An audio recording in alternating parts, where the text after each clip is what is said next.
Welcome to The Explainer. So, today we're taking a concept that usually makes professionals break out in a cold sweat. Yeah, I'm talking about risk. And we're going to completely flip it on its head. We'll be exploring how turning project risk into a strategic asset can totally redefine what success looks like for your projects. And for those of you looking to really solidify your expertise, we're going to break down exactly how you can master the Project Management Institute's Risk Management Professional Certification. You probably know it as the PMI-RMP. Let's get started. Okay, let's dive into this. Usually, when we hear the word uncertainty in project management, we instantly think of disaster, right? Scope creep, budget blowouts, completely blown deadlines. But what if uncertainty was actually your greatest asset? What if instead of just dreading the unknown, you could literally harness it as a powerful tool for innovation and value creation? That right there is the absolute foundational mindset shift you need for modern, highly effective project risk management. Here's a quick look at our roadmap for today's explainer. We'll start with the strategic value of risk, move into the PMR's RMP edge, break down the 5 exam domains, and wrap up with exam logistics and eligibility.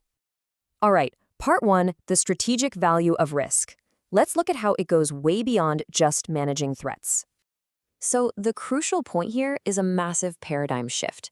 Risk isn't just about playing defense against negative events, those threats that cause delays and totally wreck your budget. It's equally about maximizing positive risks. And positive risks are just opportunities. Think about it. If a positive risk actually happens, it could lead to massive benefits. We're talking reduced time, lower costs, or just way less effort overall. A truly mature risk strategy, it actively chases down those opportunities while simultaneously throwing up guardrails against the threats.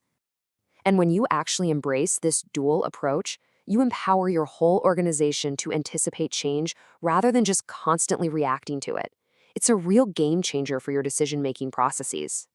By proactively navigating all that project complexity, you optimize your resources. And honestly, that directly bumps up your overall return on investment and builds a culture that perfectly balances safety with lean innovation. You can see how this builds across an entire organization, right? Risk management is definitely not happening in a silo. It kicks off way up at the macro level with enterprise risk management, or ERM, which aligns with the big picture organizational strategy. Then it cascades right down through the portfolio and program levels, helping leaders prioritize. Finally, it hits the tactical project level. That's where things like your schedule and cost baselines become dynamically risk-informed. Moving right along to part 2, the PMI-RMP edge and how you actually validate all this expertise. Now, the PMI-RMP certification isn't just a bunch of academic theory. It is deeply grounded in reality through something called a role delineation study or job task analysis. This is a super rigorous process that measures actual, real-world practitioner competence. It figures out the exact knowledge, tasks, and skills you absolutely need to perform as a risk manager out in the wild. That means when you take the exam, it's a totally valid measure of your ability to handle predictive, agile, and hybrid projects. Which brings us to part 3, the 5 exam domains. Let's map out exactly what you need to know. Okay, so here's how the exam is weighted.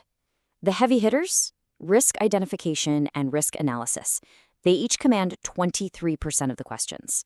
I mean, that's almost half the exam right there. Risk strategy and planning is right on their heels at 22%. Monitoring and closing risks makes up 19%. And finally, risk response comes in at 13%. This breakdown is basically a cheat sheet, telling you exactly where to focus your study time so you completely nail the core mechanics of identifying and analyzing uncertainty. Now, what's really interesting about this part of the exam content outline, specifically Task 2, Implement Risk Response, is that it isn't just about planning. It is all about execution. The exam is absolutely going to test your practical ability to execute contingency plans, pull in stakeholder feedback, and, this is huge, evaluate and react to secondary and residual risks that pop up after your initial response. It really demands that you know how to improvise in dynamic, fast-moving situations.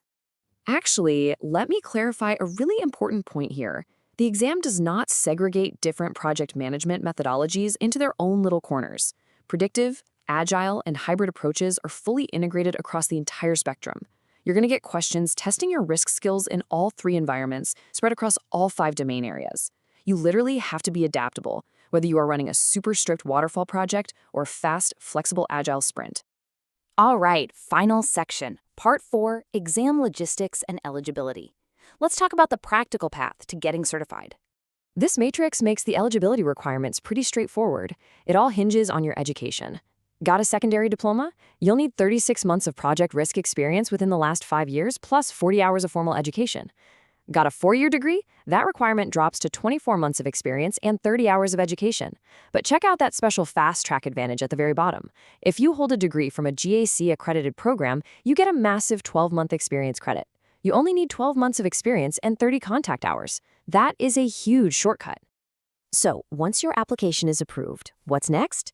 You're going to face an exam with exactly 115 multiple choice and multiple answer questions.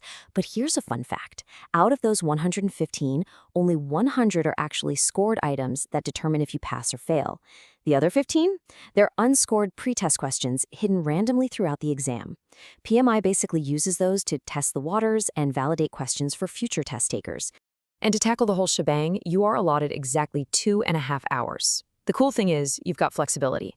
You can take the computer-based testing version at a local testing center, or if you prefer, you can go with the online proctored version right from the comfort of your own home or office.